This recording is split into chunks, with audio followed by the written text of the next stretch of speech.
Assalamu alaikum students. Today we are going to discuss about helping verbs.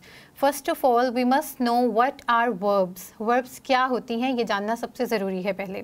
Verb कहते हैं किसी भी action word को. एक्शन मतलब कोई काम हो रहा हो, ठीक है, कोई काम परफॉर्म किया जा रहा हो. अब वो काम किसी भी तरह का हो सकता है, उठना, बैठना, लेटना, लड़ना, खाना, पीना, एनीथिंग. कोई भी एक्शन जो है जब वो परफॉर्म हो रहा होता है तो हम उसको कहते हैं ये एक वर्ब है, ठीक है.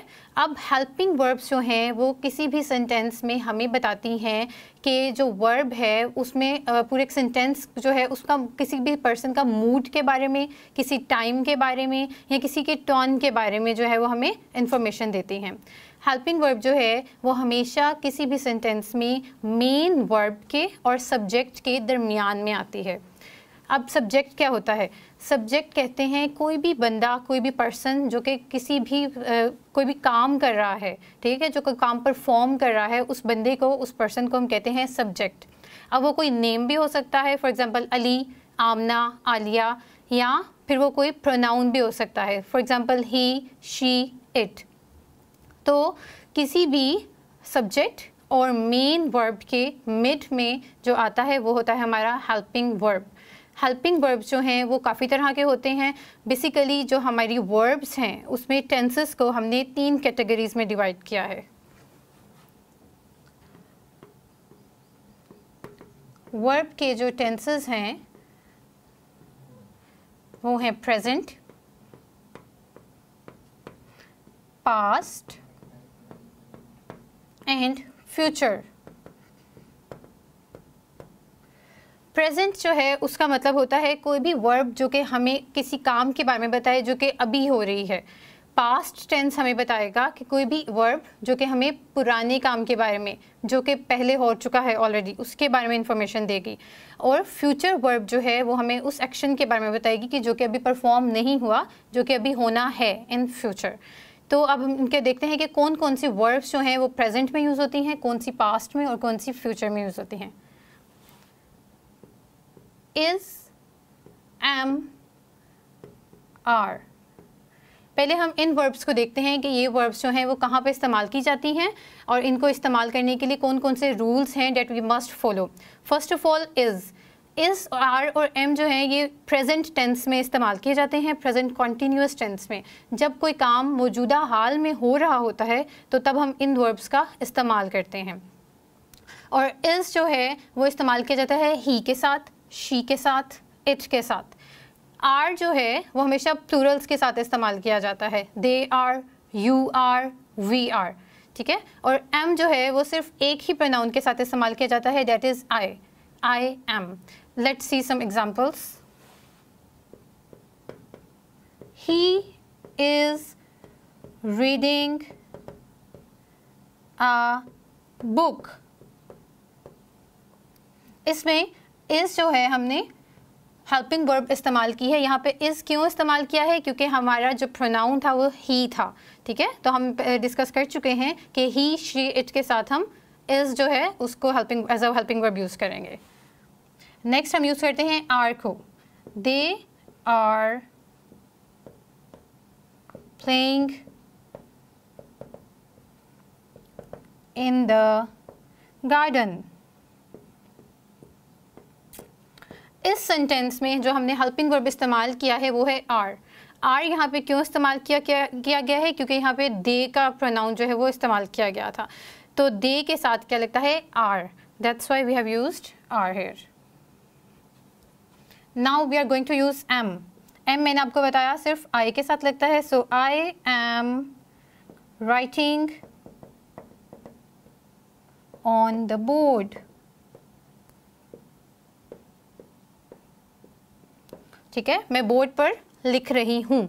यहाँ पे हमने हेल्पिंग वर्ब कौन सा इस्तेमाल किया है? एम. अब मैंने आपको बताया कि जो हेल्पिंग वर्ब है वो हमेशा सब्जेक्ट और मेन वर्ब के दरमियान में आता है. सो लेट्स सी कि यहाँ पे सब्जेक्ट क्या था. इस एग्जांपल में ही जो था वो हमारा सब्जेक्ट था. रीड करना, पढ़ना जो है वो एक काम है, एक एक्शन है, तो ये हमारी मेन वर्ब थी. और जो इज़ है वो हमारा हेल्पिंग वर्ब था. नेक्स्ट एग्जाम्पल में दे हमारा सब्जेक्ट था, ठीक है, प्ले जो है वो एक एक्शन है, प्ले का मतलब होता है खेलना, तो ये हमारी मेन वर्ब है और इसमें हमारी जो हेल्पिंग वर्ब है वो है are. This is are helping verb.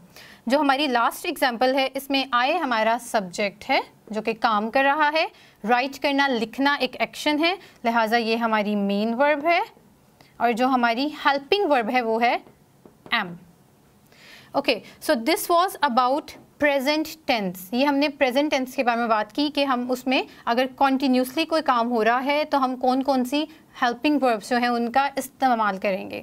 Now we have some more helping verbs that are used in our sentences. So some other examples are has, have,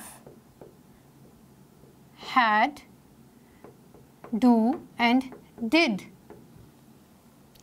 has और have जो है वो हम प्रेजेंट टेंस में इस्तेमाल करते हैं और had जो है वो has और have का ही पास्ट जो है वो वर्ब है।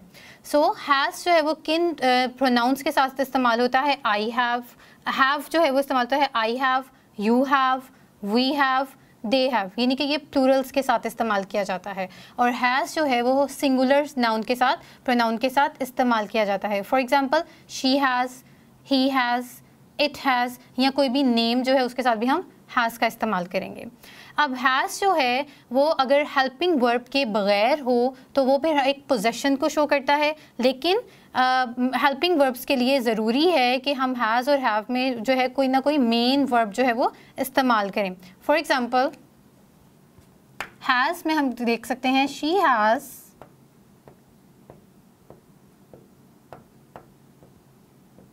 bought a new dress। अब इसमें हमारा सब्जेक्ट क्या है, she सब्जेक्ट है, यानी कि ये काम कर रही है। bought जो है वो हमारा मेन वर्ब है, ये हमें बता रहा है कि कौन सा एक्शन परफॉर्म किया गया है, यानी bought का मतलब ख़रीदना। और has जो है वो इसमें हमारा एज अ हेल्पिंग वर्ब इस्तेमाल किया जा रहा है। Now we are going to take another example, have, they have crossed the road.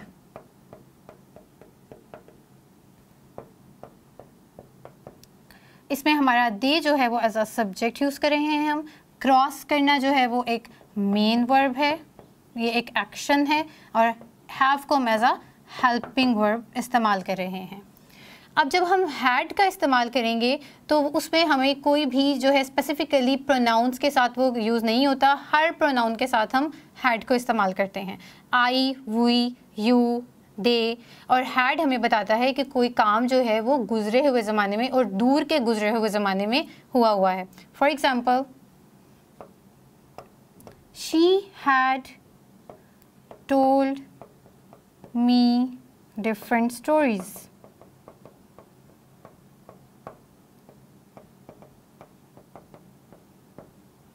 उसने मुझे यानी गुजरे हुए ज़माने में कुछ कहानियाँ सुनाई थी। नाउ शी जो है वो हमारा सब्जेक्ट है, टोल्ड जो है वो हमारा मेन वर्ब है और हैड जो है वो हमारा हेल्पिंग वर्ब है। अब जो हैज़, हैव और हैड हैं इनके साथ हमेशा वर्ब की थर्ड फॉर्म हम इस्तेमाल करते हैं। जैसे हमने यहाँ पे बाय की थर्ड फॉर्म बॉट इस्तेमाल की, यहाँ पे हमने क्रॉस्ड इस्तेमाल किया और यहाँ पे हमने टेल की थर्ड फॉर्म टोल्ड इस्तेमाल की। So now we know the use of has, have and had. अब हमारे पास है डू एंड डिड। डू जो है वो प्रेजेंट टेंस में इस्तेमाल किया जाता है और डिड जो है वो हमें पास्ट के बारे में बताता है। डू और डिड जो है वो इंट्रोगेटिव या नेगेटिव सेंटेंसेस को बनाने के लिए हम इस्तेमाल करते हैं। For example I do not play football. ठीक है, मैं फुटबॉल नहीं खेलता। तो यहाँ पे हमारा सब्जेक्ट जो है वो आई है और यहाँ पे हमारा प्ले जो है वो मेन वर्ब है और डू को हमने एज अ हेल्पिंग वर्ब इस्तेमाल किया है। Now the last one is did. They did not finish their homework.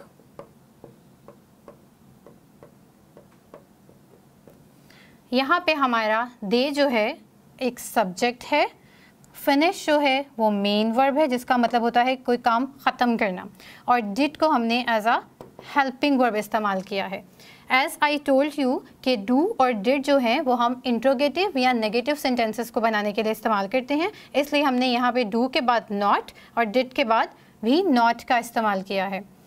Do जो है वो हमें प्रेजेंट के बारे में और डिड जो है वो हमें पास्ट के बारे में इंफॉर्मेशन प्रोवाइड करता है। ओके, सो आज हमने देखा कि हेल्पिंग वर्ब्स जो हैं वो कहाँ पे इस्तेमाल किए जाते हैं और उनको इस्तेमाल करने के रूल्स क्या क्या हैं और कौन कौन से प्रोनाउंस जो हैं उनके साथ कौन कौन से हेल्पिंग वर्ब का इस्तेमाल किया जाता है। हमने देखा कि is, are, am, has, have, had, do और डिड जो है ये सारे एज अ हेल्पिंग वर्ब हम कहाँ पे इस्तेमाल करते हैं। So I hope you are clear about this topic. अब आप इसके ऊपर और जो है वो सेंटेंसेस देखें, इनका यूजेस जो है वो और आपको क्लियर होता जाएगा। So thank you so much. अल्लाह हाफ़िज़।